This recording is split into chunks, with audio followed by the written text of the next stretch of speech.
Merci de nous rejoindre sur Espérance TV pour notre rendez-vous de l'information. Nous démarrons avec l'Université méthodiste de Côte d'Ivoire qui a ouvert officiellement son année académique 2023-2024.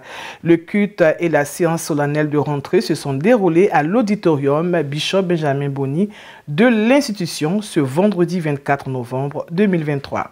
Des précisions avec Raphaël Dampé. Comme il est de tradition en début d'année universitaire, l'Université méthodiste de Côte d'Ivoire, UMECI, a organisé cette année le culte et la séance solennelle de rentrée académique au titre de l'année 2023-2024. La cérémonie s'est déroulée le vendredi 24 novembre 2023. Ce moment unique marquant l'ouverture officielle des activités académiques au sein de l'Université méthodiste de Côte d'Ivoire a été présidé par le très révérend pasteur Julien Yapi Aye, directeur exécutif du département méthodiste en charge de la santé, représentant le bishop Benjamin Boni. Pour la partie cultuelle, c'est le révérend pasteur Goka Mensa Kudjo qui a donné le message spirituel. Après sa prédication, place est faite à la leçon inaugurale, un discours porté par le professeur Silue Nanga, maître de conférence agrégé en droit privé. Le conférencier a entretenu son auditoire sur le thème « Apprendre le droit ». Le droit, c'est la norme qui est sécrétée par l'État, contrôlée par l'État. Elle peut être sanctionnée, elle peut ne pas l'être, mais dans tous les cas, elle reste sous le gouvernement de l'État. Ça, c'est vraiment important. Ça permet de distinguer le droit des autres sciences qui côtoient le droit. On a tendance à le confondre, je parle du droit. Quand on vous dit le droit est différent de la morale, le droit est différent de la religion, mais en réalité, le droit puise dans ces différentes sources que je viens de citer. Il faut encore suffisamment être éclairé pour distinguer le droit de ces choses et voir de quelle façon les enrichissements mutuels peuvent se faire. Apprendre le droit, c'est d'abord les savoirs juridiques, les savoirs en droit, mais aussi les méthodes du droit, le raisonnement en droit, et puis finalement les cases dans lesquelles on doit loger ce raisonnement-là, que j'ai appelé le moule du droit. Sans père altior, comme pour dire « aller toujours de l'avant ». Telle est la devise du président de l'Université méthodiste de Côte d'Ivoire, inspirée du livre de Deutéronome. Dans son adresse, le professeur René Nyalega est revenu sur l'importance que revêt le caractère de cette séance solennelle de rentrée académique. Nous mettons tout en œuvre pour que l'année soit excellente. C'est une cérémonie pour signaler aux yeux du monde qu'officiellement l'année universitaire a commencé. Nous avons été classés l'année dernière 3e meilleure université privée de Côte d'Ivoire. Nous venons d'obtenir un prix à Dubaï comme meilleure université au niveau du management. Et le 9 décembre prochain, à l'Hôtel d'Ivoire, nous allons recevoir encore un prix comme meilleure université privée de Côte d'Ivoire. Nous devons continuer sur cette ligne. Nous recherchons toujours le meilleur pour notre université.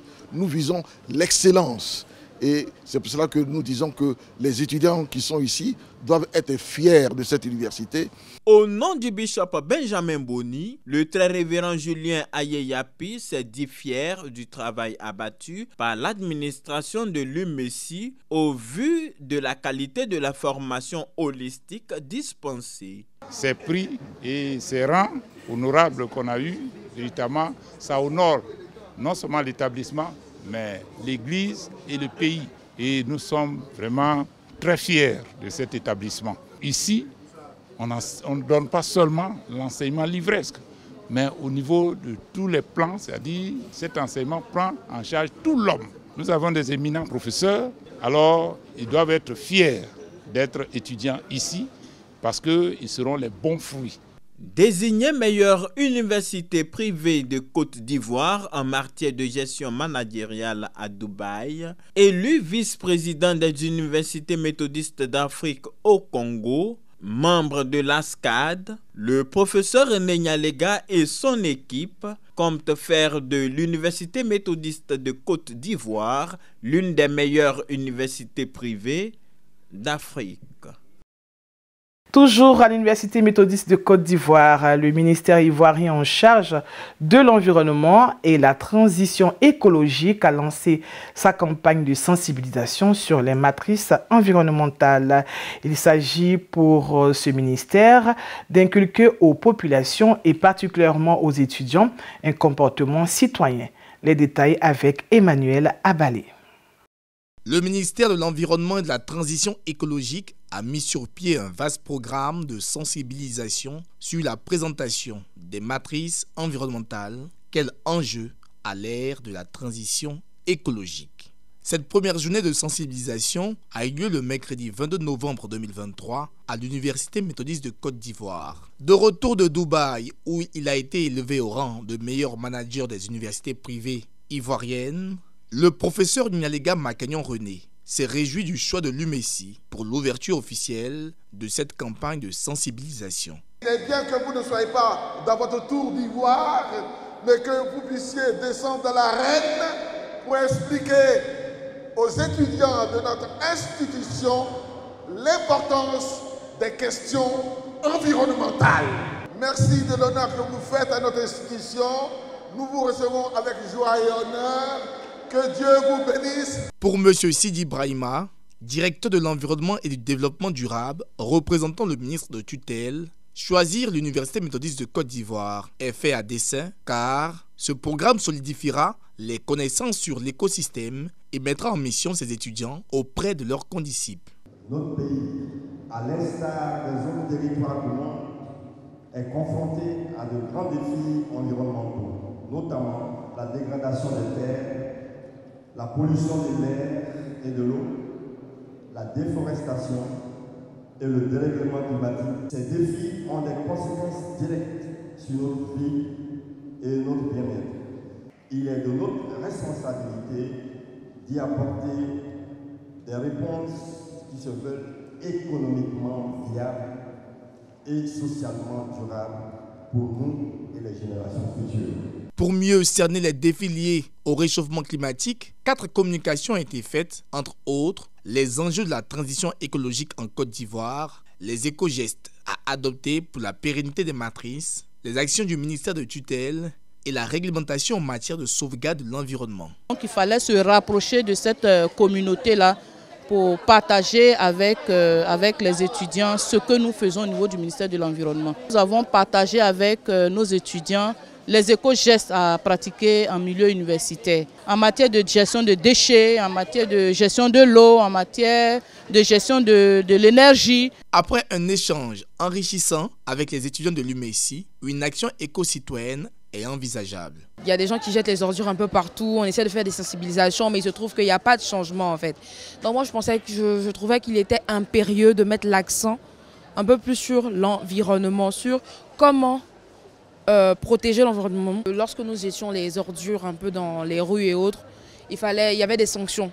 Voilà, c'était lié au code pénal et tout. L'environnement est l'élément important pour le développement d'une nation. Parce que c'est grâce à l'environnement qu'on pourra avoir un État sain, un État où il y a de la propriété, où il n'y a pas d'ambiguïté dans les rues. Grâce à l'environnement, on pourra aussi atteindre les objectifs fixés par l'ONU avec la Convention de 2015 qui sont les objectifs de développement durable. Je décide de ne pas jeter les ordures en pleine rue. Je décide aussi de ne pas uriner dans les coins de rue. Notons que le 5 juin dernier a été célébré le 50e anniversaire de la Journée internationale de la préservation de l'environnement, des énergies renouvelables et de la transition écologique. Autre chose, le week-end dernier, les fidèles méthodistes de la ville de Tiasalé, dans le district de Sikinsi, célébrent un événement heureux, la dédicace du temple Canon. Cette cérémonie, qui a été présidée par le bishop Benjamin Boni, a marqué autant les fidèles que les populations qui y vivent. Raphaël Dompé revient sur l'histoire de cet édifice, qui n'est pas le premier temple méthodiste de cette localité.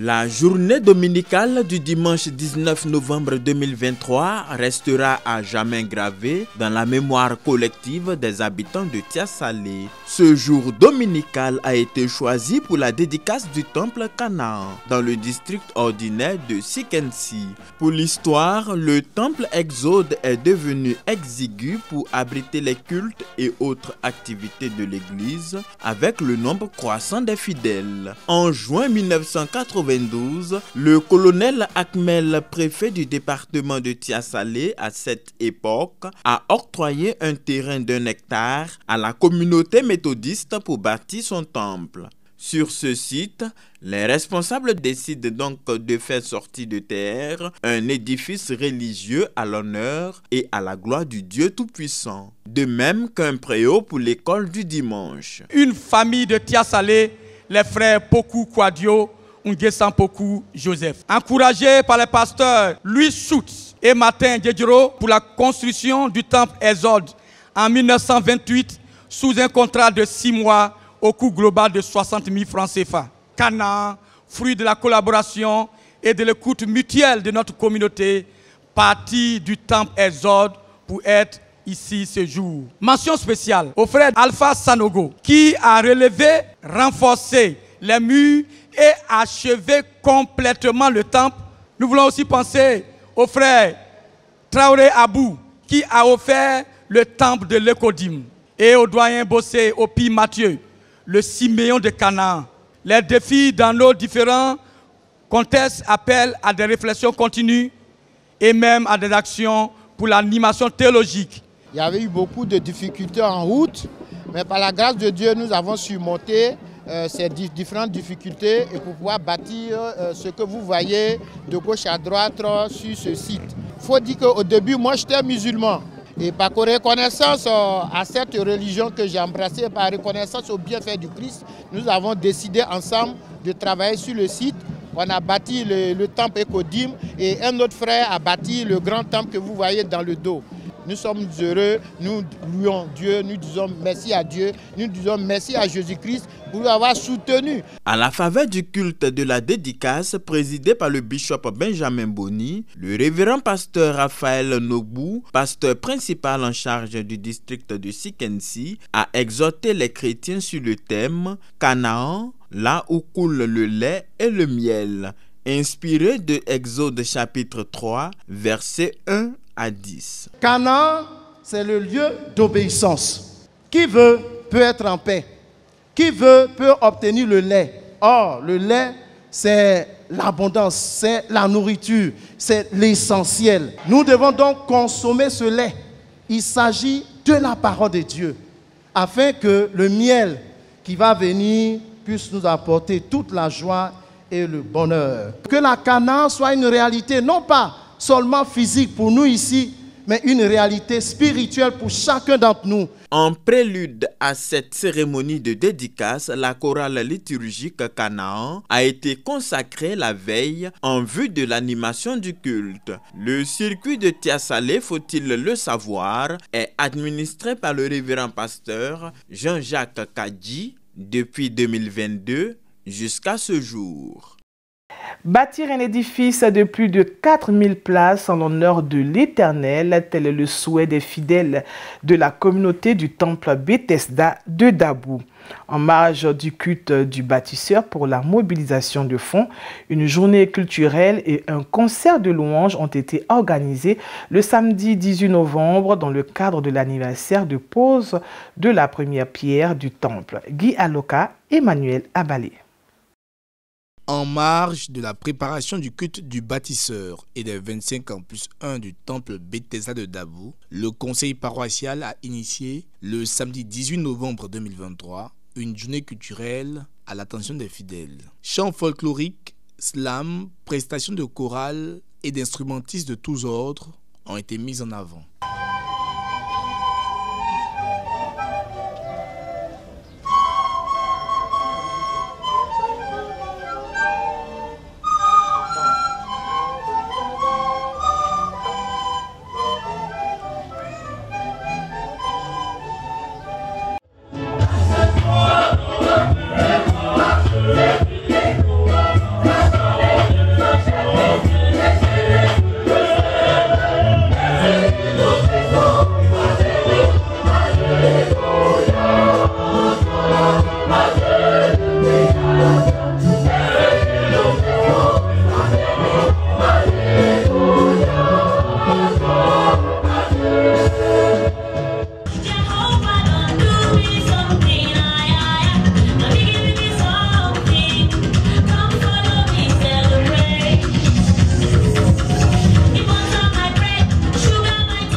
Pour les premiers responsables de l'église méthodiste unie Temple Bethesda de Dabou, ce temps de louange marque l'expression de foi de cette communauté afin de voir l'achèvement de son temple.